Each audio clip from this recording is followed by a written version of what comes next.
ধৈর্য ধরুন ভাই, নিশ্চয়ই আল্লাহ উত্তম ফয়সালাকারী। সূর্য যখন পশ্চিমের দিকে হেলতে শুরু করেছে, তখনও হযরত আলী রাদিয়াল্লাহু তাআলা আনহুর হাতে কোনো কাজ নেই। হঠাৎ তার মনে পড়ল, শহরের শেষ প্রান্তে একজন ধনী ইহুদি ব্যবসায়ীর বিশাল খেজুরের বাগান আছে। বিকল্প উপায় না দেখে তিনি সেই দীর্ঘ পথ পাড়ি দিয়ে সেখানে পৌঁছালেন। এদিকে ঘরে হযরত ফাতেমা রাদিয়াল্লাহু তাআলা আনহা দরজার দিকে তাকিয়ে প্রহর গুনছেন। বাচ্চারা আবারও এসে জিজ্ঞেস করল, আম্মাজান, আব্বাজান কি এখনো আসেননি? এই প্রশ্নে ফাতেমা রাদিয়াল্লাহু তাআলা আনহার বুক ফেটে কান্না এলো। তিনি কেবল আকাশের দিকে তাকিয়ে দীর্ঘশ্বাস ফেললেন। ওদিকে হযরত আলী রাদিয়াল্লাহু তাআলা আনহু অবশেষে সেই ধনী ব্যবসায়ীর দেখা পেলেন।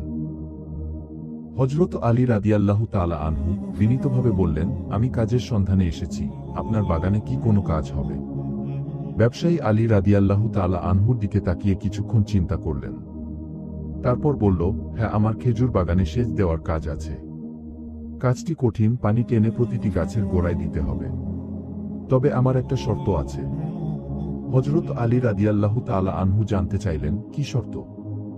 ব্যবসায়ী বলল, আমি তোমাকে কোনো দিরহাম বা দিনার দিতে পারবো না। সেচ দেওয়ার বিনিময়ে আমি তোমাকে পারিশ্রমিক হিসেবে কিছু খেজুর দিতে পারবো। তুমি কি রাজি? হযরত আলী রাদিয়াল্লাহু তাআলা আনহু এক মুহূর্ত ভাবলেন। টাকা পেলে হয়তো সংসারের অন্য প্রয়োজন মেটানো যেত, কিন্তু এই মুহূর্তে তার সন্তানদের মুখে খাবার তুলে দেওয়াটাই সবচেয়ে জরুরি। তিনি নরম কণ্ঠে বললেন, ঠিক আছে, খেজুর দিলেই হবে, আমি রাজি। আমাকে আপনি কাজটি বুঝিয়ে দিন। তাদের মধ্যে চুক্তি হল, প্রতি বালতি পানি তোলার বিনিময়ে একটি খেজুর দেওয়া হবে। মদিনার তপ্ত দুপুরে যেখানে সাধারণ মানুষ ছায়ার সন্ধানে ব্যস্ত, সেখানে আল্লাহর সিংহ হযরত আলী রাদিয়াল্লাহু তাআলা আনহু কোমর বেঁধে নেমে পড়লেন হাড় ভাঙা পরিশ্রমে। গভীর কুয়া থেকে পানি তোলা সহজ কাজ নয়।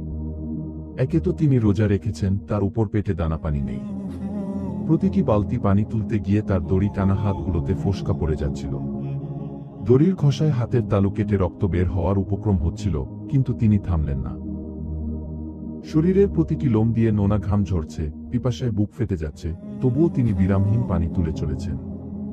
কারণ তার চোখের সামনে ভাসছে হাসান আর হুসাইনের মুখ।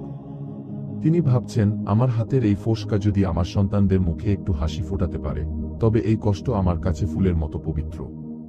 তিনি প্রতিটি বালতি পানি তোলার সময় মনে মনে আল্লাহর জিকির করছেন, যেন এই কষ্টের মাঝেই তিনি রবের সন্তুষ্টি খুঁজছেন।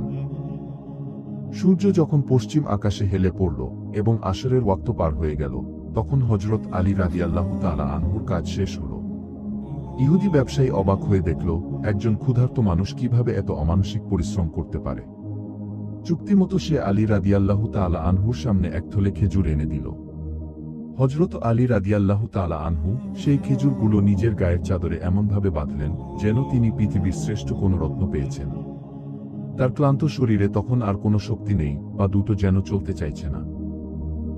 কিন্তু মনের জোর আর সন্তানদের ক্ষুধার্ত মুখ তাকে বাতাসের বেগে বাড়ির দিকে ছুটিয়ে নিয়ে চলল।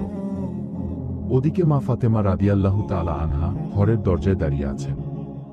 মদিনার আকাশে গোধূলির লাল আভা, রক্তিম সূর্য ধীরে ধীরে দিগন্তে হারিয়ে যাচ্ছে। হাসান হুসাইন দুর্বল শরীরে মায়ের আঁচল ধরে বসে আছেন। তাদের চোখে মুখে আর কথা বলার শক্তি নেই, শুধু করুণ দৃষ্টিতে দরজার দিকে তাকিয়ে আছেন, কখন বাবা আসবেন। মা ফাতেমা রাদিয়াল্লাহু তাআলা আনহার মনে হাজারো শঙ্কা। হে আল্লাহ, তিনি কি কোনো কাজ পেয়েছেন, নাকি তিনি খালি হাতে ফিরবেন? আমি আমার এই ক্ষুধার্ত শিশুদের কি বলে সান্ত্বনা দেব?